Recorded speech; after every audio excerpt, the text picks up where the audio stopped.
حسبنا اللہ ونعم الوکیل ونعم المولا ونعم النصیر اعوذ باللہ من الشیطان الرجیم بسم اللہ الرحمن الرحیم الحمدللہ الذی یؤمن الخائفین وینجی الصالحین ویضع المستكبرین وَيُهْلَكُ مَلُوكًا وَيَسْتَخْلَفُ آخَرِينَ وَالصَّلَاةُ وَالسَّلَامُ عَلَى رَسُولِ الثَّقَلَيْنِ مَحْبُوبِ رَبِّ الْمَشْرِقَيْنِ وَالْمَغْرِبَيْنِ جَدِّ الْحَسَنِ وَالْحُسَيْنِ نَبِيِّنَا سَيِّدِنَا أَبِي الْقَاسِمِ مُحَمَّدٍ اللهم صل على محمد وآله الطيبين الطاهرين المعصومين لا سيما بقية الله في الأرضين روحي وأرواحنا للتراب مقدمه الفداء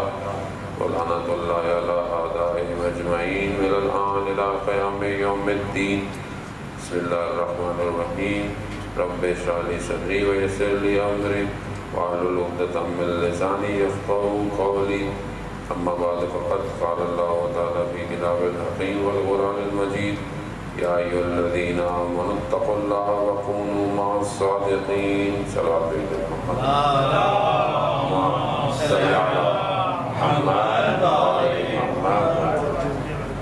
عزیزان محترم ماہ رمضان کی 13ویں شب انسان پہنچ چکی ہے اور تقریباً نصف رمضان جو ہے وہ گزرنے والا ہے. دعا مجید کی بھی آپ نے تلاوت کی. روایات میں آیا ہے کہ جو شخص ایام الفیض ماہ رمضان میں یعنی 13 کی شب 14 کی شب اور 15 کی شب میں اس دعا کی تلاوت کرے اور اگر اس کے گناہ بارش کے قطروں کے برابر ہوں اور ریگستان کے ذروں کے برابر بھی ہوں تو خدا اس کے گناہوں کو معاف کر دیتا ہے. اور اگر کسی کے اوپر قرض ہو کوئی اور مشکلات ہوں غم ہو زندگی میں تو اس دعا کی تلاوت سے اس کی یہ سارے مشکلات حل ہو سکتے ہیں. دوبارہ غنیمت جانیں ان ایام کو اور اس دعا کی تلاوت کریں. تھوڑا سا پہلے آ جائیں گے تو یہاں پہ بھی آپ کر سکتے ہیں, نہیں تو آپ شب آپ کے پاس ہے آپ اس میں تلاوت کریں. اگر ہمارے پاس مسئلہ ہے کہ ہمارے پاس باقی سارے کاموں کے لیے ٹائم ہوتا ہے, اپنے لیے ٹائم نہیں ہے ہمارے پاس کہ ہم جو ہے وہ تھوڑا سا ٹائم ان دعاؤں کو دے دیں. ساری رات ہم بھی بیٹھ جاتے ہیں باتیں کرتے رہیں گے ساری رات, لیکن اگر دعا پڑھوانی ہو تو ہمیں مشکل ہو جاتی ہے کہ بڑی لمبی دعا ہوگی. تو بہرحال یہ ایام ہیں ہی دعاؤں کے عزیزان محترم. پھر سارا سال کس نے کتاب کھولنی, وفاتی کس نے کھولنی, دعا کون پڑھے گا. کبھی کبھی کوئی دعا ہونی بھی چاہیے بہرحال زندگی میں. شب جمعہ اگر اچھی بات ہے انسان دعا کو محل پڑھتا ہے. اللہ تعالیٰ اصل میں چاہتا ہے یہ انسان کو جوڑے رکھے کسی بہانے سے. اس کے لیے کیا ہے ہمارے معاف کر دینا, اس کے لیے تو نہ اس کی شان میں کوئی کمی آتی ہے, نہ اس کے کوئی خزانے کم ہو جائیں گے, نہ اس کے لیے کوئی مشکل ہو جائے گی کہ یہ کیا کیا. وہ تو چاہے انسان کو کسی ایک بہانے سے چاہتا ہے کہ کسی ایک بہانے سے میرے پاس آ جاؤ, کسی بہانے سے یاد کرو. اور تدبر کرنا بہت زیادہ ضروری ہے.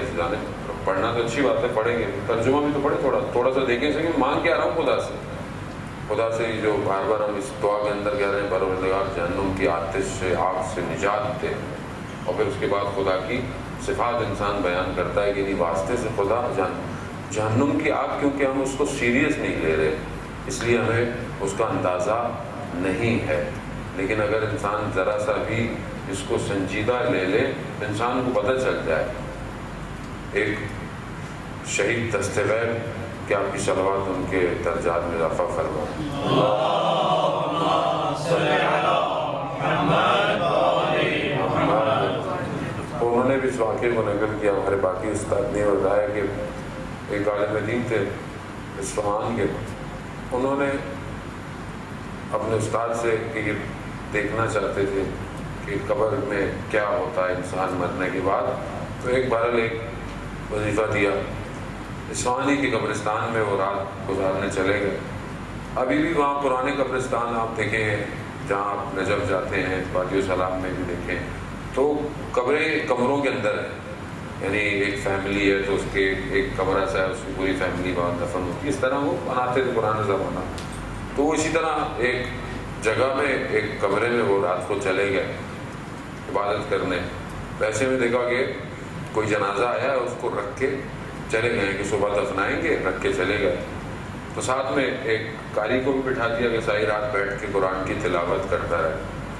تھوڑی دیر میں انہوں نے ان کو ظاہر برزخی نگاہ جب ان کی کھلی تو انہوں نے دیکھا کہ 2 ملائکہ آئے ہیں اور آگ کی گرز ہاتھ میں ہے اور اس شخص کو مار رہے ہیں۔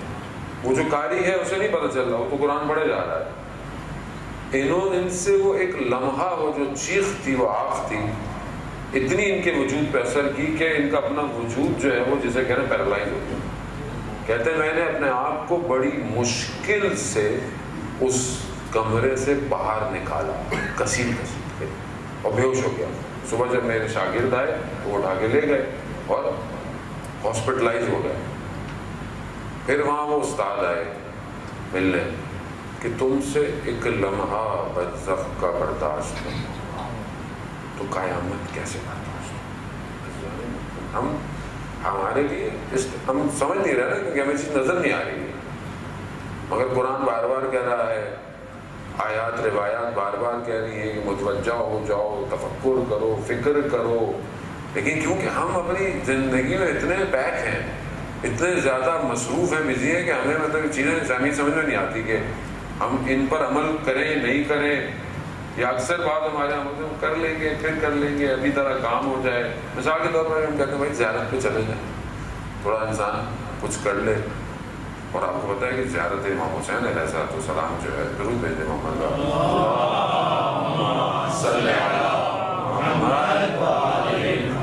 زیارت امام حسین ان زیارتوں میں سے ہے کہ جو روایات ہیں کہ چند سال میں انسان کے اوپر واجب ہو جاتی جانا،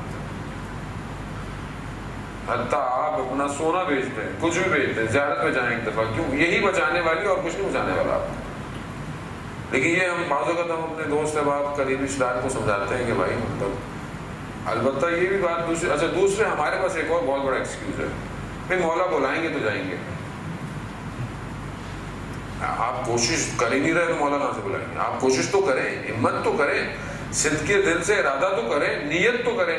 وہ گاؤں دیہات سے، پاکستان کے اور ہندوستان سے وہ سر پہ پگڑی باندھا ہوا، دھوتی پہنا ہوا زیارت پہ آ جاتا ہے، جو سارا سال اپنی فصل کی کٹائی کے پیسے جمع کرتا ہے، کہتا ہے میں نے مولا کی زیارت کرنی ہے، وہ آ سکتا ہے، ہم نہیں جا پاتے۔ کیوں؟ اصل میں ہمارے اپنے اندر سے آواز ہی نہیں نکلتی کہ میں نے جانا ہے زیارت پہ۔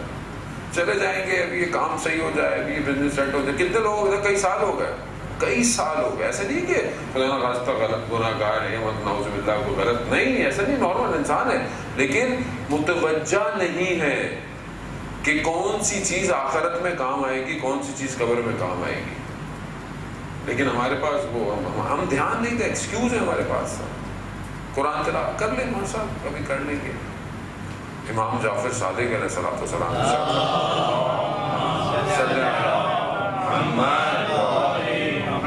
امام ارشاد فرماتے ہیں کہ عجیب ہے، یعنی یہ زندگی عجیب سزاوار ہے کہ زندگی کہ انسان کی پوری زندگی گزر جائے اور انسان قرآن یاد نہ کرے، قرآن کی تعلیم حاصل نہ کرے۔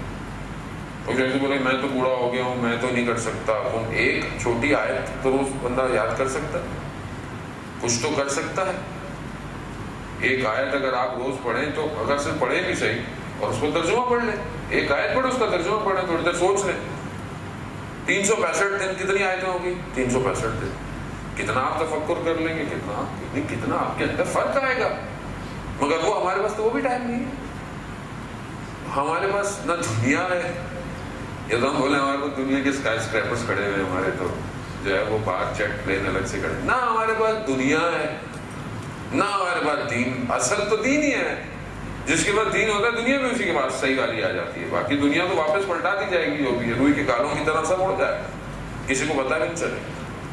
لیکن کم از کم تھوڑا سا دین ہے، اسے تو لینے کی کوشش کریں، تھوڑا سا اپنے آپ کو اپ گریڈ کریں۔ میں یہ نہیں کہہ رہا خدا نخواستہ آپ لوگ اچھے لوگ نہیں یا مذہبی لوگ نہیں ہیں، یقیناً بہت اچھے ہیں، ماہ رمضان کی واجبات ادا کر رہے ہیں، روزے رکھ رہے ہیں, انفاق بھی کرتے ہوں گے, زکوٰۃ فطرہ ہم سب دیتے ہوں گے, لیکن ہم اپنے آپ کو اپ گریڈ کریں, تھوڑا سا اور بہتر ہوں.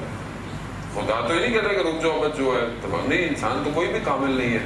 انسان جب تک زندہ ہے کمال کی طرف اس کی پرواز ہونی چاہیے اور ہر طرف بڑھتے رہنا چاہیے. ہم بڑھیں قرآن کو, جہاں اس مہینے کے اندر قرآن کی بہار کا مہینہ ہے. امام رضا علیہ السلام سے روایت,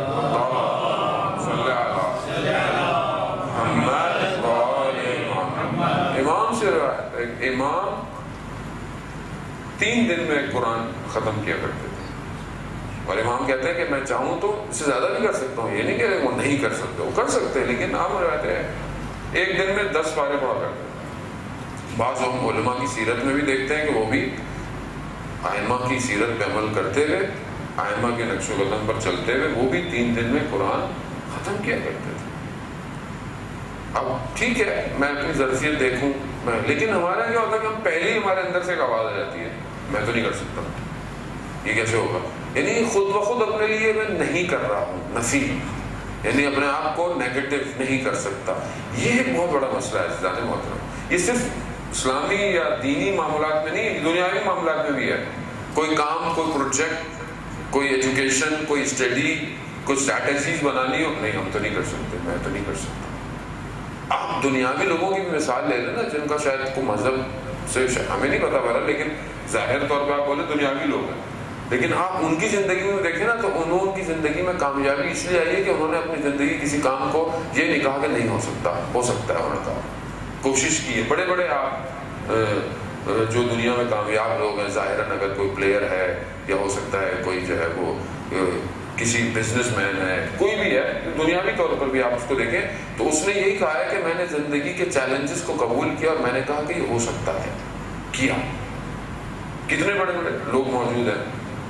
یہ علی بابا جو اتنی بڑی ویب سائٹ ہے جو کہ پر ڈے پتہ نہیں $1 بلین ادھر سے ادھر کر لیتا ہے, وہ جیک ما, وہ کہہ رہا ہے کئی عرصے تک کچھ بھی نہیں ہوا, کتنی نوکریاں اپلائی کی, کچھ بھی نہیں ہوا, حتیٰ کہ کسی کی بھی نوکری نہیں ملی, اس کی بھی نہیں ملی, اس کی بھی نہیں ملی, لیکن ہمت نہیں آ رہا. آج آپ دیکھیں, آج لیکچر دیتا ہے وہ بڑے بڑے لوگوں کے ساتھ بیٹھے ہیں, بڑے بڑے انٹرپرینور اس کے سامنے بیٹھے ہوئے ہیں, اور وہ بیٹھا ہوا جو ہے وہ ان کو اسٹریٹجیز بتا رہا ہے. کیوں بھارت اس نے محنت کی ہے, ناکامی کو نہیں بولا, اسی کا فارمولا اس نے. اس میں اس کی اسپیچ سن رہا تھا, اس نے کہا اور جوانوں کے لیے بہت دیکھیں اچھی چیز تو موقع کہتے ہیں کہیں سے میں نے لے لینی چاہیے آپ کو. وہ کہتا ہے کہ جو پڑھنا ہے 20-24 سال تک پڑھو, جو بھی پروفیشن ہے, اس کے بعد اسی فیلڈ میں جاب کرو 30 سال تک, لیکن کسی بڑی کمپنی میں کہتا ہے جاب مت کرو. کیوں؟ بڑی کمپنی تمہیں سیکھنے کچھ نہیں دے گی, وہ خود پہنچی ہوئی ہے, تمہیں یوز کرے گی. چھوٹی کمپنی میں نوکری کرو, باس تمہارا اچھا ہوگا کہ تم کچھ سیکھو. کہہ رہا 30 سے 40 کے درمیان میں خود اپنا کام شروع کرو. 40 سے 50 سال تک کوئی نیا تجربہ مت کرو, بٹ اٹس ٹو لیٹ, وہ کہتا ہے. اور 50 کے بعد اپنے کام کو آنے والی نسل کو دے دو, وہ تم سے زیادہ بہتر جانتے ہیں. کتنا بہترین فارمولا, اگر انسان اس پہ بھی عمل کرے. ہم تو اگر کچھ آتا ہے ہم کہتے ہیں نہیں ہم تو کسی کو نہیں دیں گے بھائی, مر جائیں گے, کسی کو کچھ نہیں دینا. مولوی تو ویسے بھی کسی کو کچھ نہیں دیتا ہو, کسی ادارے کا سربراہ بن جائے, کسی امام کا ٹرسٹی ہو جائے, وہ نہیں بھائی جائے گی تو میرا بچہ مولوی بنے گا, اسی کو ملے گا, کسی کو نہیں ملے گا. خوف ہے ہم لوگوں کو, خوف ہے. یہی تو ہے کہ ہم سیکھ نہیں رہے. ہم دنیاوی معاملوں میں بھی نہیں ہو سکتا, نہیں ہو سکتا. کیوں نہیں ہو سکتا؟ وہ جو اسپیس پہ روڈ سٹار بھیج رہے ہیں بیٹھے ہوئے, مطلب وہ آسمانی مخلوقات ہیں, یا بیٹھے ہوئے جو بہترین کوئی گاڑی ڈیزائن کر رہا ہے وہ کوئی آسمانی مخلوقات ہے, جو روڈ کنسٹرکٹ کر رہا ہے جو انسان ہے. انسان ہوتا بس کنسنٹریٹ کیا ہے اپنے پروفیشن کے اوپر. اللہ نے صلاحیت ہر انسان کو دی ہوئی ہے. ایسا نہیں ہے کہ مجھے کم دیا ہے آپ کو, نہیں, ہمیں سب کو دیا. یقیناً ہمارا براڈ اپ, ہمارا ماحول ہماری اس صلاحیت کو اجاگر کر دیتا ہے. بلٹ ان انسان کے اندر اللہ نے سافٹ ویئر ڈالا ہوا ہے, ہمیں اس سافٹ ویئر کو بس ایگزیکیوٹ کرنا ہوتا ہے جب ہم دنیا میں آتے ہیں. کسی بھی چیز کا, بزرگ کے ساتھ بیٹھے تھے وہ کہہ رہے تھے, اور بات بھی صحیح تھی, وہ یہ کہہ رہے تھے کہ لوگ کہتے ہیں ایجادات کچھ نہیں ہے, اور حقیقت بھی یہ سب دریافت ہیں. ایجاد نہیں کی کسی نے, چیزیں موجود تھیں. ہوا کے اندر ڈفرنٹ فریکوینسیاں موجود ہیں, انسان آیا, اس نے دریافت کیا کہ ریڈیو اس فریکوینسی پر جائے گا, موبائل کی جی ایس ایم اس پر جائے گا, جو پہلے اس سے پہلے موبائل ہوتے تھے وہ اس فریکوینسی پر جائیں گے. ایک ہی تار آپ کے گھر میں آ رہی ہے, ایک ہی تار, اسی تار کے اندر آپ کا ٹیلی فون بھی ہے, اسی تار پہ آپ کا انٹرنیٹ بھی ہے, اسی تار پہ آپ کا ٹی وی بھی. کہاں سے ڈیٹا کس طرح فلوٹ کر رہا ہے؟ کہیں اور مخلوق سے لے کر آیا ہے؟ نہیں, اسی دنیا میں وہ مٹیریل موجود تھا, اسی دنیا کے اندر یہ ساری چیزیں موجود تھی. انسان نے اس کو برائے کار لے کر آیا, ذہن سے چیزوں کو اتارا اور اس کو اپ گریڈ کر دیا. انسان یہی ساری چیزیں پہلے بھی تھی, مگر ہم نے آج اس کو دریافت کی, اور آج انسان لگا ہوا ہے ان آوازوں کو دریافت کرنے میں کہ جو تاریخ میں موجود ہیں. آوازیں موجود ہیں, میں جو کہہ رہا ہوں یہ ضائع نہیں ہوگی. یہ ابھی آپ کے کان میں آئی, آپ کے کان تک آئی, تھوڑی دیر میں آپ کے لیے غائب ہو گئی, مگر فضا میں موجود ہے. تاریخ میں اب انسان کوشش کر رہا ہے پرانی آوازیں آ جائیں, اور ہم بھی اس انتظار میں ہیں کہ جلد سے جلد غدیر خون کی آواز موجود آ جائے, کہ سب لوگوں کو پتہ چل جائے کہ من کن تو مولا فحاز علی مولا. صلوات بھیجتے محمد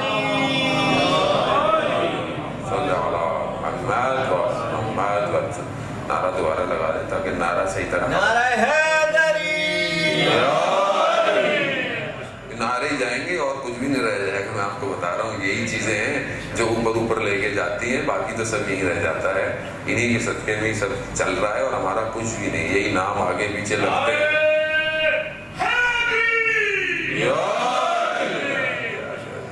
خدا ساری زندگی توفیق دے کہ یہی دیکھیں, یہی صدائیں اصل ہیں, یہی وجود کی صدائیں دنیا ڈھونڈ رہی ہے, اور کل آ جائیں گی.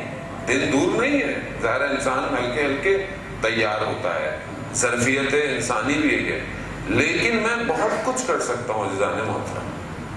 یہ خواب و خیال نہیں ہے جو آج آپ دیکھ رہے ہیں. دنیا آج جہاں پہنچی, یہ 60-70s میں انسان نے تخیلات میں اپنے نکال لیا تھا کہ ایسا ہوگا ویسا ہوگا. میں بھی جب پاکستان میں یوفل لانچ ہوا تو وہاں پہ اس کے سٹارٹ میں تھا, تو وہ میں شروع سے بتایا ایسی ڈیوائسز بن رہی ہیں, ایسے ہوگا.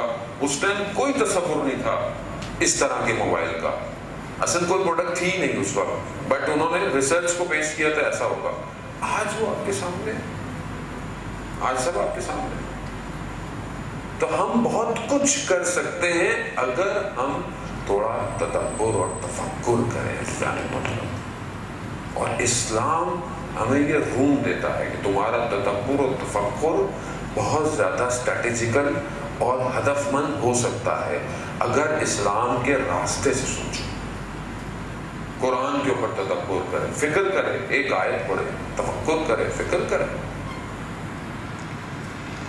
صدر اسلام کے اندر ایک صحابی ہے ابو بطحہ انصاری یا طلحہ انصاری, وہ کہہ رہا ہے میں قرآن کی تلاوت کر رہا تھا, ایک آیت پر آیا کہ لن تنالوا البر حتی تنفقوا مما تحبون, کہ اس سے بڑی کوئی بھی نیکی نہیں ہے کہ اس چیز کو انفاق کرو جس سے تم محبت کرتے ہو, جو تمہیں بہت زیادہ پیاری ہے.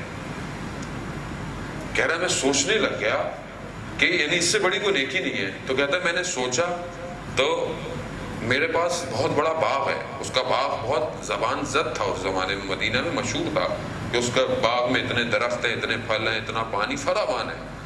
تو یہ سوچنے لگ گیا مما تحبون, کہ میں اس سے زیادہ محبت کرتا ہوں. گیا رسول خدا کی خدمت میں, کہا یا رسول اللہ یہ جو تحبون ہے سب سے زیادہ محبت ہے, تو مجھے اپنے باغ سے بہت زیادہ محبت ہے, اس کو میں خدا کی بارگاہ میں, خدا کی راہ میں دیتا ہوں. تو رسول خدا نے کہا کہ یہ بہت بہترین سودا ہے تمہارا, بہت بہترین, لیکن بہتر یہ ہے کہ اس کو اپنے خاندان اور اقربا میں تقسیم کرو.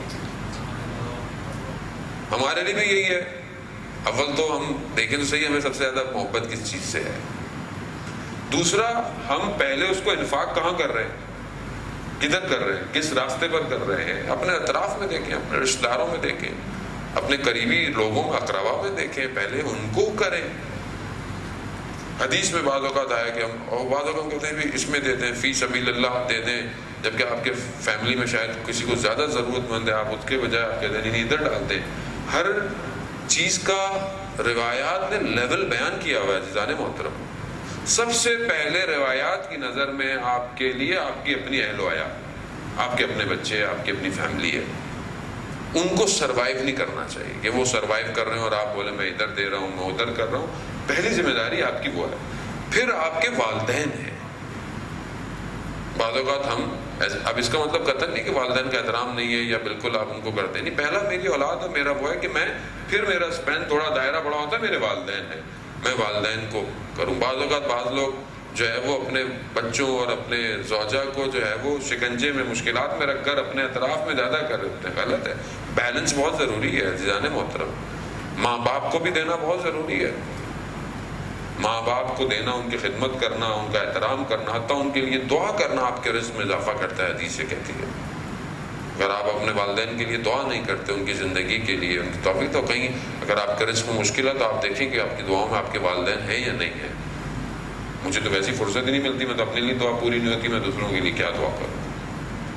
پھر والدین کے بعد آپ کے رشتہ دار ہیں، پھر اس کے بعد فقراء، مسکین، اور پھر آخر میں فی سبیل اللہ ہے، یعنی اللہ کے راستے پر ہے۔ تو ہم یہ دیکھیں کہ ہم انفاق کر ماہ رمضان انفاق کا مہینہ ہے، افطار کا مہینہ ہے۔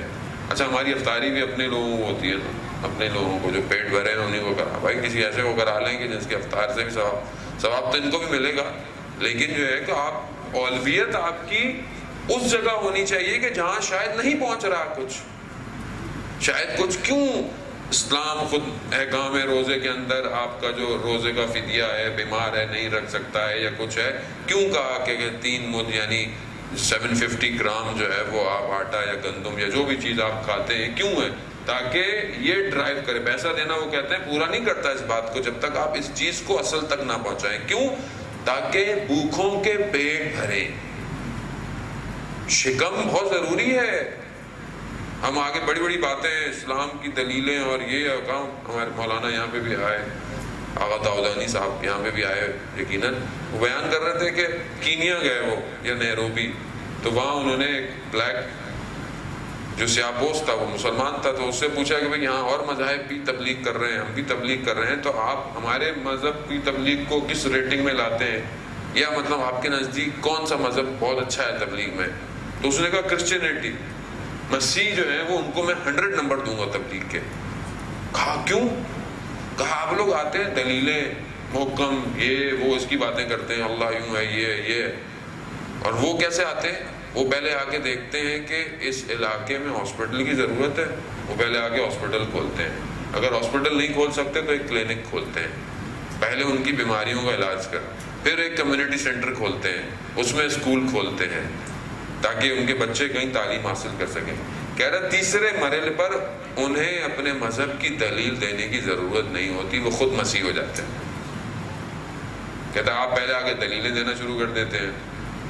اسلام بار بار کیوں فقراء کھانا کھلاؤ، اور ائمہ کی زندگی میں آپ جا کر دیکھیں کتنے امام رات کی تاریکی میں فقراء کو کھانا کھلا رہے ہیں۔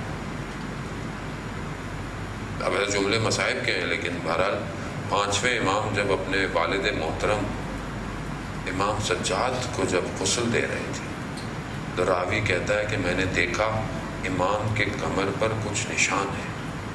کہہ رہے اس وقت تو میں نہیں پوچھا، میں نے بعد میں پوچھا کہ مولا یہ آپ کے والد کے کمر پر نشان کیسے تھے؟ کہا بابا رات کی تاریکی میں بوری میں کھانا بند کر کر فقراء میں تقسیم کیا کرتے۔ یہ امام ہے، سید الساجدین ہے، زین العابدین ہے، امام ہے، مگر جا کر فقراء میں کھانا تقسیم کرنا۔ یہ چیز ہماری زندگی میں کہاں؟ آپ بولیں گے یہاں فقراء نہیں ہے، وہ فقراء نہیں ہے، لیکن ہو سکتا ہے کم انکم والے لوگ ہوں، ایسے لوگ ہوں کہ شاید جن کے لیے سیونگ کرنا مشکل ہو۔ کتنے لوگوں کی میرے پاس لسٹ ہے کہ میں چلیں افطاری ان تک پہنچا دوں، سحری کا کچھ پہنچا دوں، یہاں نہیں تو پاکستان میں، ہندوستان میں کتنے لوگوں کو میں جانتا ہوں، اطراف میں، محلے میں، مسجد میں، جتنی اور آرگنائزیشن بھی ہیں جو آپ جس پر ٹرسٹ کرتے ہیں، آپ جانتے ہیں کہ یہ صحیح کام کر سکتے ہیں آپ۔ کتنا میں اپنے آپ سے زیادہ دوسروں کی فکر میں ہوں، کتنا میں اپنے دسترخوان سے زیادہ دوسرے کے دسترخوان پر ہوں۔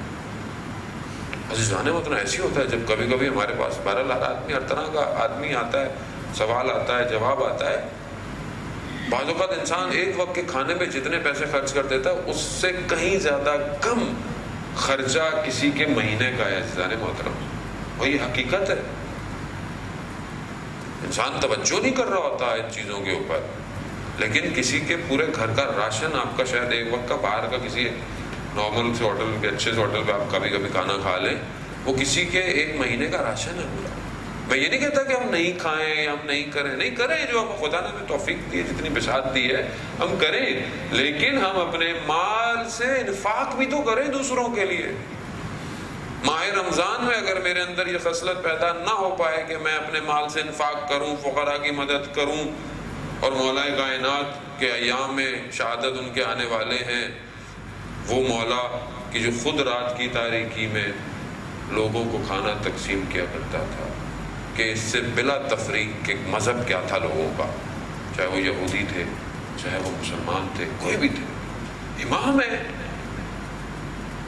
ہم تو یہاں پر ہمیں تو وہ سامنے والا سلام کے بعد یا علی مدد نہیں بولے تو ہم کہتے ہیں لے بھائی اس سے تو بات نہیں کرنی، اور اگر آپ نے سلام کیا اور اس نے بولا یا علی مدد تو کہتے ہیں نہیں وہ دوسری والی پارٹی ان کے مسئلہ ہے، میری تو سمجھ میں نہیں آتا عزیزان محترم آج ہم کس دور کے اندر ہیں۔ بھائی سلام بھی کریں، یا علی مدد بھی بولیں، یا علی مدد بھی بولیں، سلام بھی۔ ہمارے دوست ہیں اسماعیلی، ہم بہت عرصے جاب کرتے رہے ساتھ، ابھی بہت عرصے بعد ان کا میسج آیا تو ان کا تو سلام ہی یا علی مدد ہے، تو میں کیا بولوں اس کو؟ بھائی یہ اچھی بات ہے، چلو کہیں تو یا علی کو یا کیا پتہ اسی یا علی کے چکر میں انسان بہتر ہو جائے، ہدایت پا جائے۔ یہ ہمارے بڑا مسئلہ ہے۔ بعد وقت مولانا صاحب اس کو بتائیں لوگوں کو، بھائی کیا بتائیں، بھائی بولیں یا علی مدد بولنے میں کیا پریشانی، بولنے میں۔ وہ کہتے ہیں آگے پھر کچھ اور بولتے ہیں، وہ آپ اپنا دین اپنے پاس رکھیں، اس کا دین اس کے پاس رہنے دیں، کیا فرق پڑتا ہے جانے بہت کرو۔ کیا مولا نے اپنی زندگی میں دشمنوں کے ساتھ، ایسوں کے ساتھ، ہم تو پھر مومنین ہیں سارے، مومن آپس میں اتنے اختلاف رکھیں گے عزیزان محترم تو ہم کس طرح اس معاشرے کو تشکیل دے پائیں گے کہ جس میں امام زمانہ نے آنا ہے؟ یعنی ہم ایک دوسرے کو سلام کرنے پر مشکل ہے۔ بعض مولانا بیچارے پریشان ہوتے ہیں، کچھ پڑھ دیا پتہ نہیں یار کچھ لوگ سلام نہیں کریں گے، اور یہ عجیب زندگی ہے یہ تو واقعی نا۔ آج کے دور کے اندر میں ایک ملک میں گیا، وہاں شریف سا جوان مجھے کہتا میں اپنے گاؤں دیہات میں تھا جب ہندوستان میں، تو آغا صاحب مجھے تو کچھ بھی نہیں پتا تھا، ہم تو اسنا عشری شیعہ تھے، صرف ہم اپنے شیعہ پہ عمل کرتے۔ میں یہاں پر آیا تو دیکھو ہمارے شیعوں کے اندر بھی کتنے سارے لوگ ہیں، میں تو پریشان ہو گیا ہوں یہاں پر آ کر، کیوں ہے ایسا؟ ایک ہی امام حسین ہے، ایک ہی رسول ہے، ایک ہی قرآن ہے، ایک ہی کتاب ہے، ایک ہی سب کچھ ہے، ایک ہی عزاداری ہے، اس پہ بھی ہم لوگ ڈسٹریبیوٹ ہیں۔ یہ مشکل دین کی نہیں ہے عزیزان محترم، یہ میری اپنی مشکل ہے، یہ میرا اپنا نفس ہے، وہ میری اپنی خواہشات ہیں، میں نے اپنے لیے ایک الگ چیز بنائی ہوئی ہے بس۔ دین یہ نہیں ہے عزیزان محترم، دین قربانی ہے، دین اثار ہے، دین اپنے وجود سے گزر جانے کا نام ہے۔ دین کربلا کیا تھا، کربلا کیا ہے، یعنی اپنے وجود سے گزر جاؤ تو پھر کربلا ہے۔ یہاں میں اپنی ذات میں اپنی نفس میں گھٹا رہا ہوں، بیٹھا رہا ہوں، یہ کربلا تو نہیں ہے۔ اور ماہ رمضان آپ کو جب قرآن کہہ رہا ہے کہ وہ چیز تم محبت کرتے ہو اس کا انفاق کرو، محبت انسان، اور بعض روایت ہے کہ جو تم اپنے لیے پسند کرتے ہو اپنے بھائی کے لیے وہی پسند کرو۔ اب اگر بھائی آپ مومنین بھائی نہیں لیتے تو کم سے کم سگے بھائی کو تو لے لیں، کہ کیا میں اپنے سگے بھائی کو جو بہرحال میرا والدین سے میرا بھائی ہے، کیا میں اس کے لیے وہی پسند کرتا ہوں جو اپنے لیے پسند کر رہا ہوں؟ یا اپنے لیے تو اچھا کپڑا لیا، چلو اس کے لیے تھوڑا سا ہلکا سا لے لو، تھوڑا سا یہ لے لو۔ ایسا ہے عزیزان محترم، یہ پریکٹیکل چیزیں ہیں عزیزان محترم۔ جب ہم ان روایتوں کو پریکٹیکلی امپلیمنٹ نہیں کریں گے تو پھر میں کیسے اس معاشرے کی طرف بڑھوں جس کے لیے خدا نے مجھے خلق کیا؟ اپنے بچے کے لیے تو میں اچھے کپڑے دوں، اپنے بھتیجوں کے لیے، اپنے بانجوں کے لیے، اپنی بانجیوں کے لیے۔ وہ یہاں پھر دوسری بھی آ جاتی ہے، تو مسائل بھی تو معاشرے میں اتنے زیادہ ہیں۔ بھائی کے بچوں کے لیے تو بھائی بولیں گے خوب، ہماری بہن کے بچوں کے لیے بھی تو کپڑے لیں، یہ بھی ایک مسائل ہے، یہ بھی اسی معاشرے کے مسائل ہیں۔ بہرحال اب کرنا تو پڑتا ہے کہ کیا کریں، بیلنس تو آپ کو دیکھیں کرنا ہے، لیکن پوری کوشش کریں عزیزان محترم اپنی زندگی میں لوگوں کو راضی رکھیں، راضی رکھیں جتنا ہو سکتا ہے۔ کیوں؟ کیونکہ آپ اگر اس دنیا میں ایسے رہیں گے نا تو آپ کے جانے کے بعد آپ مولا کائنات کی اس حدیث کا مصداق بن سکتے ہیں کہ جب تم دنیا میں زندہ رہو تو لوگ تم سے محبت کریں، اور جب تم دنیا سے چلے جاؤ تو لوگ تم پہ گریہ کریں۔ ایسا رہوں نا میں زندگی میں کہ میرے جانے کے بعد لوگ گریہ کریں، بولے ہاں اچھا آدمی تھا۔ ایسے رہیں زندگی میں، کچھ کمی نہیں آتی عزیزان محترم، مال کم نہیں ہوتا دیتے وقت، مال بڑھتا ہے ہمیشہ دیتے وقت۔ جتنا آپ دبا کے رکھیں گے وہ کم ہوتا رہے گا۔ اور ویسے بھی اگر اللہ کی خاطر آپ یہ کام کر رہے ہیں تو حدیث بھی ہے کہ جو تم نے اللہ کی راہ میں یا اللہ کی خاطر دیا وہی باقی رہ جائے گا، اور جو تمہارے اپنے پاس ہے وہ ختم ہو جائے گا۔ تو ہم اس محبتوں کو پھیلائیں۔ آیت اللہ مجتہدی تہرانی کے آپ کے صلوات ان کے درجات میں اضافہ فرمائیں۔ اللہم صلی علی محمد۔ وہ اپنے شاگردوں کو کہتے تھے کہ طالب علم سارے تھے تہران میں، بہت بڑے عارف تھے وہ، وہی کہتے تھے کہ تمہاری زوجہ کہے گی کہ بھئی یہاں جانا ہے، وہاں جانا ہے، یہ لینا ہے، وہ لینا ہے، تو کہہ رہے کبھی منع نہیں کرنا۔ وہ فارسی میں کہتے ہیں، وہ کہتے تھے کہ فارسی میں کہتے تھے جب بھی کچھ کہے تو بولو چشم چشم، یعنی ضرور میں کروں گا کروں گا۔ کہتے کرنا وہی جو تم کر سکو، لیکن نہ نہیں بولنا کبھی۔ کہہ رہے زندگی تمہاری بہت اچھی گزرے گی۔ تو فارمولہ ہے، کبھی انسان انکار نہ کرے، بساط اپنی دیکھے، بولے ہاں جائیں گے، ہاں انشاءاللہ جائیں گے، پردے چینج کرائیں گے، ہاں بالکل کروا لیں گے، فرنیچر ہاں ہاں بالکل ہو جائے گا، ہاں ہاں بالکل ہو جائے گا، چلے جھوٹ بھی نہیں بول رہے، خدا توفیق دے ہو بھی جائے گا، لیکن آپ نہ کریں۔ بعض اوقات ہم ایک دم ریئیکٹ کر دیتے ہیں، ماحول خراب ہو جاتا ہے۔ ذہن میں ماحول اچھا رکھیں، گھر کا ماحول اچھا رہے گا، زندگی سکون میں ہے، یہ یاد رکھیں۔ یہی وہ جگہ ہے کہ جس کو ہم نے مینیج کرنا ہے، امتحان یہ ہے انسان کا، مینیج کرنا ہے یہ۔ وہ آپ نے مولانا رومی نے مثنوی کے اندر شاید پہلے میں نے واقعہ بیان کیا ہو کہ بہرحال وائس ورثہ ہے، خواتین یہ نہ سمجھیں کہ ہم مردوں کی سائڈ لے رہے ہیں یا خواتین، ایسا نہیں، وائس ورثہ ہے، دونوں کے لیے۔ انہوں نے مثنوی میں بیان کیا، ایک شخص تھا جو گاؤں دیہات میں رہتا تھا، تو اس کے بڑے مسائل تھے، سوالات تھے زندگی کے، روح کے، عبادات کے، کھیتوں کے۔ تو اس نے کہا، سنا ہوا تھا کہ فلانے گاؤں میں ایک شیخ صاحب رہتے ہیں، ان کے بعد جب تو اس کی فصل اصل کٹی کر کے گیا شیخ صاحب کے دروازے پر تک الباب کیا، تو اندر سے خاتون آئی، کہا کہ جی شیخ صاحب ہیں؟ کہا کون شیخ؟ کوئی شیخ ویخ نہیں ہے یہاں پہ، آ جاتے ہیں شیخ صاحب سے۔ وہ بیچارہ بڑا افسردہ ہوا، پتہ نہیں بولا غلط گھر چلا گیا، کیا ہو گیا۔ خیر وہاں گیا تندور والے کے پاس، تو اس سے پوچھا بھائی شیخ صاحب ہیں؟ کہنے لگا ہاں شیخ صاحب بالکل۔ شیخ صاحب جنگل گئے ہوئے لکڑیاں کاٹنے، لکڑیاں کاٹتے ہیں، میرے تندور میں مجھے دیتے ہیں، میرا تندور چلتا ہے، ان کا گزارا ہوتا ہے۔ مطلب بھائی یہاں اس طرف وہ چلا گیا، وہ جنگل کی طرف جانے لگا تو جنگل گھنا تھا، اسے تھوڑا سا ڈر ہوا کہ کہیں جنگل میں کچھ نہ ہو، پلٹنے لگا تو دیکھا کہ ایک بہت نازک سا، بہت ضعیف سا کوئی شخص جو ہے وہ آ رہا ہے، تو دیکھا اس کے برابر میں جنگل کا شیر بھی آ رہا ہے، اور اس کی پیٹھ کے اوپر لکڑیاں بھی رکھی ہوئی ہیں۔ اب یہ گھبرا گیا، تو بہرحال اس نے ڈرتے ڈرتے پوچھا آپ شیخ صاحب کو جانتے ہیں؟ کہا میں ہی شیخ صاحب ہوں۔ تو کہتا مجھے آپ سے کام تھے، تو کہا کہو بیٹھ جاؤ۔ کہتا ہے مگر یہ اس نے نا شیر کی طرف کہا کچھ نہیں کہے گا، یہ بھی بیٹھ گئے، شیر بھی بیٹھ گیا آرام سے۔ اب اس نے اپنے سوالات شروع کیے، کھیتوں کے، عبادات کے، روح کے، سب مسائل کیے۔ شیخ صاحب نے بہترین جواب۔ تو جب اٹھنے لگا تو کہنے لگا شیخ صاحب جتنا میں نے آپ کے بارے میں سوچا تھا اس سے کہیں زیادہ بلند آپ کو پایا، مگر میری سمجھ میں نہیں آئی۔ جب میں آپ کے گھر گیا، جو آپ کے گھر میں کام کرنے والی خاتون ہے وہ آپ کو بڑا برا بھلا کہہ رہی تھی۔ تو شیخ صاحب نے کہا کہ بھائی زبان سنبھال کر بات کریں، وہ ہمارے گھر میں کام کرنے والی نہیں ہے، وہ ہماری زوجہ ہیں۔ ان کے ان جملوں پر ہم تحمل کرتے ہیں تو یہ جنگل کا شیر گھٹنے ٹیک کے بیٹھا ہوا ہے ہمارے۔ تو یہ عزیزان محترم یہ دونوں کے لیے ہے، یہ آپ خوش نہ ہو کہ مطلب آپ وہ بھی برداشت کر رہی ہیں ہمیں، یہ تو اس خاتون سے پوچھیں جو ہم جیسے کو برداشت کر رہی ہیں۔ یقیناً تھوڑا ہمت چاہیے، آپ تو پھر باہر نکل کے تھوڑا سا سانس وانس لے لیتے ہیں، وہ تو بیچاری گھر میں بچے، کچن اور یہ وہ ہمیں بھی تحمل کر رہی ہے۔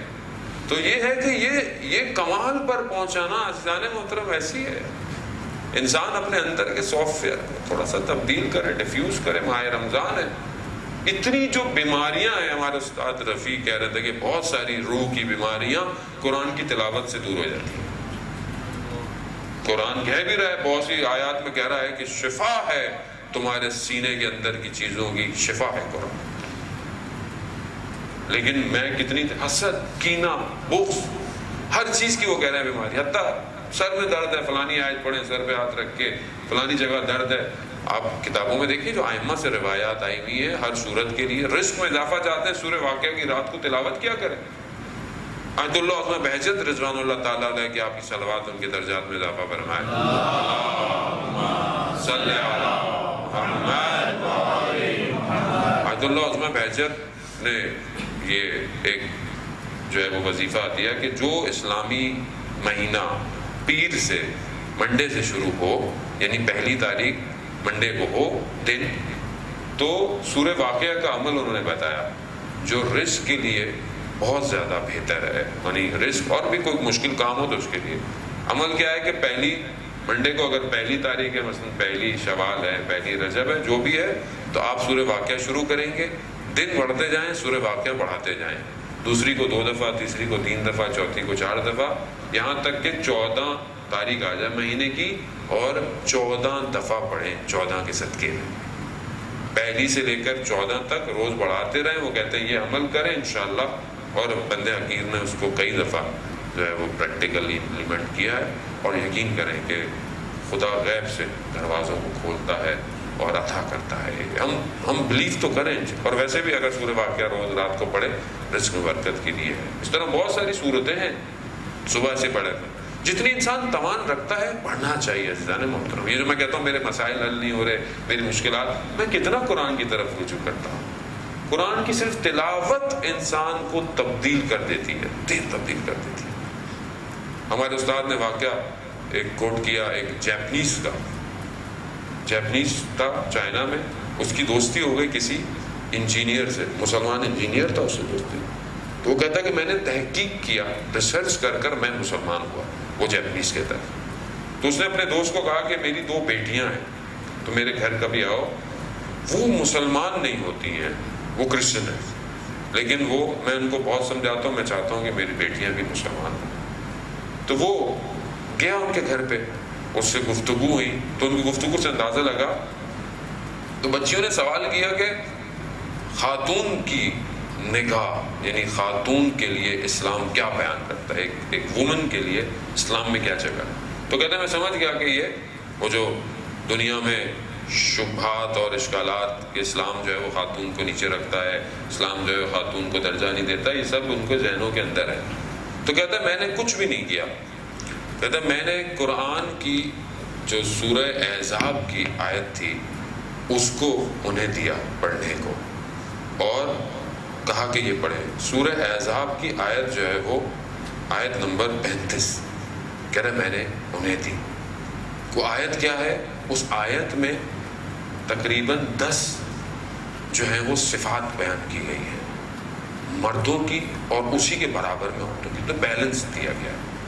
آیت کیا ہے؟ بسم اللہ الرحمن الرحیم، ان المسلمین والمسلمات والمؤمنین والمؤمنات والقانتین والقانتات والصادقین والصادقات والصابرین والصابرات والخاشعین والخاشعات والمتصدقین والمتصدقات والصابمین والصابمات والحافظین فروجہم والحافظات والذاکرین اللہ کثیرا والذاکرات اعد اللہ لہم مغفرتا واجرا عظیما۔ 10 خصوصیات بیان کی، اور خصوصیات کیا ہیں عزیزان محترم؟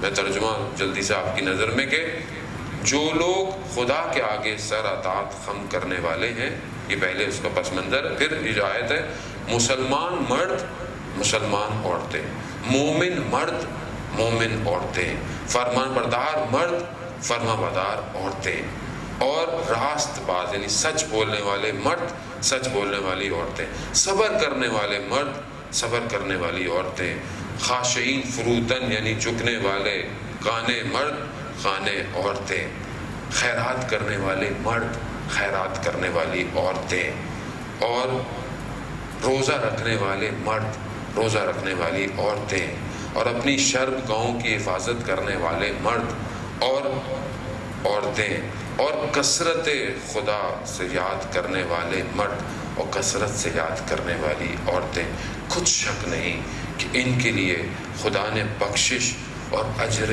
عظیم ادا کر رکھا ہے۔ کہتے ہیں یہ جب میں نے انہیں دیا، دوبارہ انہوں نے مجھے بلایا اور وہ بچیاں مسلمان ہو گئی، ایک قرآن کی آیت سے، ایک قرآن۔ ہم کتنا قرآن پڑھتے ہیں اور کتنا قرآن پہ تدبر کیا۔ وہی جو ان کے ذہن میں شبہ تھا کہ اسلام میں خاتون کی، عورت کا مقام کیا ہے، ایک آیت عورت کے مقام کو بتا رہی ہے، جہاں مرد ہے وہیں عورت ہے۔ وہ یقیناً اب اسلام میں جو مرد کے تقاضے ہیں اس کی چیزیں، کیونکہ مرد بہرحال باہر ہے، مرد کے 100 ایسے کام ہیں جو خاتون نہیں کر سکتی، اس کا دیا الگ ہے، اس کا وارث وہ ایک الگ ہے، کیونکہ اس میں مرد ایک فیملی کے اوپر ایک مینیجر کی جگہ رکھتا ہے، وہ اس کے کام۔ لیکن باقی جگہوں پر کہیں پر بھی خاتون کو اسلام کم نہیں دکھا رہا۔ ایک آیت پہ تدبر۔ وہ فضیل کا واقعہ، وہ جو شخص تھا جو اپنے زمانے میں چوریاں اور ڈاکے اور مطلب تھا، وہ جب وہ ایک گھر میں کود کے جا رہا تھا رات کو، تو برابر والے گھر میں قرآن کی آیتوں کی تلاوت ہو رہی تھی۔ وہ آیت کہ کیا وہ وقت نہیں آ گیا کہ لوگ اپنے دلوں سے خدا کا خوف ہو۔ وہ ایک آیت سنی، اس نے رک گیا، کہہ رہا ہاں وہ وقت آ گیا۔ ایک آیت، ایک آیت قرآن کی، ایک جملہ معصوم کا زندگیاں بدل سکتا ہے۔ مشر حافی امام موسیٰ کاظم کے دور کے اندر، امام موسیٰ کاظم گلی سے گزر رہے ہیں تو دیکھا کہ کنیز باہر آئی، اور اندر مشر حافی جو تھا وہ گانے اور اس طرح کی چیزیں اور محفل اور مطرب جو ہیں وہ مجالس کرنا، یہ وہ مولا گزر رہے تھے، تو کنیز باہر کچرا رکھنے آئی۔ تو مولا نے پوچھا کس کا گھر ہے؟ بندے کا گھر ہے کہ غلام کا گھر ہے؟ آزاد کا گھر ہے۔ نہیں، غلام بندے کا گھر ہے یا آزاد کا گھر ہے؟ کہا کہ آزاد کا گھر ہے۔ کہا کہ اگر بندہ ہوتا تو ایسا کرنا ہوتا۔ یہ کہا اور چلے گئے۔ جب وہ واپس گئی تو پوچھا کہ کنیز سے کہ دیر کیوں ہوئی؟ کہا وہ امام گزر رہے تھے۔ تو کیا کہا؟ کہا امام نے کہا کہ آزاد کا گھر ہے کہ بندے کا ہے؟ کہا تم نے کہا؟ میں نے کہا آزاد کا گھر ہے۔ تو کہا امام نے فرمایا کہ اگر بندے کا گھر ہوتا تو ایسا نہ ہو۔ اسی وقت بھاگا ہے۔ تاریخ میں لکھتے ہیں کہ جوتیاں بھی نہیں پہنی، اس لیے اس کو کہا جاتا تھا مشر حافی۔ جوتیاں بھی نہیں پہنی، دوڑتا ہوا امام کے پاس گیا ہے، توبہ کی، اور پھر اتنا بڑا عارف بن گیا کہ بعض علماء بیان کرتے ہیں کہ ننگے پاؤں چلا کرتا تھا، اور جہاں سے بھی گزرتا تھا راستے پہ اگر کوئی جانور بھی ہوتا تھا تو راستہ خراب نہیں کرتا تھا۔ خام میں پہنچ گیا سارے محترم، کیونکہ اسی حالت میں اس نے توبہ کی تھی۔ ایک جملہ معصوم کا زندگی بدل سکتا ہے۔ ایک جملہ تھا امام کا جس نے ایک شخص کو بدل دیا۔ جب کربلا کا کاروان روکا ہے حر نے، تو امام نے کیا کہا کہ تیری ماں تیری عزا میں بیٹھے۔ یہ اس زمانے میں جملہ رائج ہوتا تھا کہ اگر کوئی ایسا کام کرے تو یہ بولا، مگر اس نے اس ایک نام کا احترام کیا، کہا کہ میں آپ کی والدہ کے بارے میں جملہ نہیں کہہ سکتا، بس ایک جملہ، ایک جملے۔ امام جانتے تھے کہ کہاں سے اس کو وجود کو لرزانا ہے، کون سی چیز ایسی ہے کہ کہوں یہ وہاں سے کیا کہے گا جو اس کی بخشش کر سکے۔ امام جانتے تھے۔ یہی وجہ تھی کہ حر جب شب عاشورہ اپنے آپ کو جنت اور جہنم کے درمیان میں دیکھ رہا، تو اس شخص نے کہا کہ کیا پریشانی ہے؟ کہا مجھے یہ سمجھ میں نہیں آ رہا۔ کہا اگر مجھ سے کوفہ میں کوئی پوچھتا کہ کوئی شجاع ترین شخص کون ہے تو ہم تمہارا نام دیتے تھے، تمہیں کیا ہو گیا آج؟ ہمارے استاد کہتے ہیں آقا شعبان داداشی کہ انسان کا استاد کتنا مہم ہے اس کی زندگی پر۔ حضرت عمر کا واقعہ انہوں نے بیان کیا، کہا اس کا استاد کتنا مہم ہوتا ہے۔ کہا اس وقت حر کو اپنے استاد کی بات یاد آئی. استاد کون تھا؟ جو وہاں پر قرآن کی تفسیر اور نہج بلاغہ کی تفسیر دیا کرتا تھا. وہ اس کا استاد نے کہا تھا کہ زندگی میں کبھی پھنس جاؤ اور فیصلہ نہ کر پاؤ تو یہ دیکھنا کہ کس طرف تمہیں دنیا کا فائدہ ہے اور کس طرف تمہیں آخرت کا فائدہ ہے. تو وہاں حر نے کیا کہا کہ ادھر آؤں گا دنیا کا تو فائدہ ہے، مال ہے، دولت ہے، نام ہے، شہرت ہے، سب کچھ ہے، اور اس کے مقابلے میں کیا ہے؟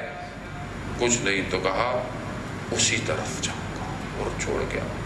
حر کو بدل دیا عزیزان محترم، ایک نام نے، کوئی ایک کلام نے. حر آیا مولا کے پاس، شرمندگی سے آیا، بعض میں کہ آنکھوں میں پٹی باندھ کے، ہاتھوں کو شرمندہ ہے. ظاہر ہے جن ہاتھوں سے امام کے کاروان کو روکا ہو اسے تھوڑی پتا تھا کہ یہ کیا ہونے والا ہے. اسے یہ نہیں پتا تھا کہ یہ دشمن اس قدر پیاسے ہیں آل رسول کے. پانی بند کر دیا، ماہ رمضان ہے. استاد فاطمی نے کہتے ہیں کہ سلام ہو ہم پر کہ خدا نے ہمیں حسین کا ماننے والا قرار دیا ہے کہ ہم روزے کی حالت میں بھی تشنگی امام حسین کو یاد کرتے ہیں. کہاں کون یاد کرتا ہے حسین کے تشنہ دہان کو؟ کون یاد کرتا ہے اس پیاسے بچوں کو؟ کتنا کرم ہے ہمارے اوپر کہ جب ہمارے بچے بھی بعض اوقات کہتے ہیں بچہ بھی ہمارا بلند ہو جائے اگر ہم اس کی صحیح تربیت کریں واقعی، تو رات کو بھی پانی مانگے تو کہتا ہے سلام پر حسین، سلام ہو امام حسین پر. کہتا ہے یہ خدا کا کرم ہے ہمارے اوپر کہ ہم اس گھرانے میں. حضرت حر چلے گئے، جانے محترم اجازت لی. حضرت حر نے اپنے حساب سے جو جنگ لڑ سکتے تھے لڑے، گر گئے، شہید ہو گئے. آخری وقت آیا تو دیکھا کہ مولا سرحانے پر پہنچ گئے ہیں. کیا وہاں امام نے کیا کہا تھا؟ تمہاری ماں تمہاری اعضاء میں بیٹھی. یہاں امام کے کیا جملے ہیں؟ اللہ اکبر. کہا حر، واقعی تمہاری ماں نے تمہارا نام حر صحیح رکھا. اللہ اکبر، اللہ اکبر. یعنی تمہاری ماں نے تمہیں آزاد، تم آزاد ہو، تم نے اپنے آپ کو آزاد کیا. حر نے آزاد کیا اپنے آپ کو. عزیزان محترم، دشمن کے نفس سے، شہرت سے آزاد کیا. عزیزان محترم، مگر عجیب ہے یہی کربلا ہے. ماہ رمضان ہے نا، پانی کی شدت سے میرے پاس ذہن میں آ گئی. استاد فاطمی نے یہاں بیان کرتے ہیں تہران میں عالم دین، تو ان کا بچہ تھا، چھوٹا سا بچہ تھا 6 ماہ کا. کہتا رات کو گریہ شروع کر دیا اس نے. گریہ کرتا رہا. کہا ہم نے دیکھا پریشانی ہے، کافی دیر آ دیکھا بچہ چپ نہیں کر رہا. کہا اس کا لباس چیک کیا، کوئی کیڑا کوئی حشرات نہ ہو. دیکھا سب کیا. کہتا بچہ پھر بھی چپ نہیں کر رہا. کہتا اتنا گریہ، 6 ماہ کا بچہ بتا تو سکتا نہیں ہے کہ اس کو مشکل کیا. کہا گریہ کرتا رہا کرتا رہا. کہہ رہا آخر میں ہمیں آ کے کہ ہم اس کو ہاسپٹل لے جائیں. کہیں جیسے لے کر جانے لگے تو میز پر پانی کا گلاس رکھا ہوا تھا. دیکھا بچہ خود بخود پانی کے گلاس کی طرف جھک رہا ہے. 6 ماہ کا بچہ. استاد فاطمی یہاں کہتے ہیں کہ وہ بیان نہیں کر سکتا تھا کہ اسے پیاس کتنی لگی ہے، وہ بول نہیں سکتا تھا. عزیزان محترم، نہ جانے کس طرح اس 6 ماہ کے بچے کو مولا نے ہاتھ میں اٹھایا ہوگا. یہ 6 ماہ کا بچہ ہمارے لیے بچہ ہے عزیزان محترم، مگر خدا کے اہل بیت سب کے مقام بلند ہے. یہ باب الحوائج بچہ ہے. اسی بچے سے ہم آج کہتے ہیں کہ ہم شیعوں کی حالتوں پر رحم کریے، ہماری حاجتوں کو دور کریے. جو مشکل میں ہے مولا غازی مولا علی اصغر ہماری پریشانیوں کو دور کرے. کس طرح مولا نے اپنے وجود سے اس 6 ماہ کے بچے کو جدا کیا اور اس کربلا کی گرم خاک کے اوپر اس 6 ماہ کے بچے کو رکھا. کتنے عجیب مہمان نواز تھے یہ کوفہ والے کہ جو بھی آتا ہے بندہ پانی تو پلاتا ہے، مگر انہوں نے اس بچے کو بھی پانی نہ دیا. بعض روایات کے جملے ہیں جیسے مچھلی پانی سے باہر آتی ہے تو ایک تڑپنا شروع کر دیتی ہے، اس کی ایک عجیب حالت ہوتی ہے. علی اصغر بھی کربلا کے ریگستان پر اس طرح تڑپتا رہا. لعنت اللہ علی القوم الظالمین وسيعلم الذین ظلموا ای منقلب ینقلبون. پروردگار امام زمانہ کے ظہور میں تاجیل عطا فرما، ہمیں ان کے ناصروں ان کے مددگاروں میں شمار فرما.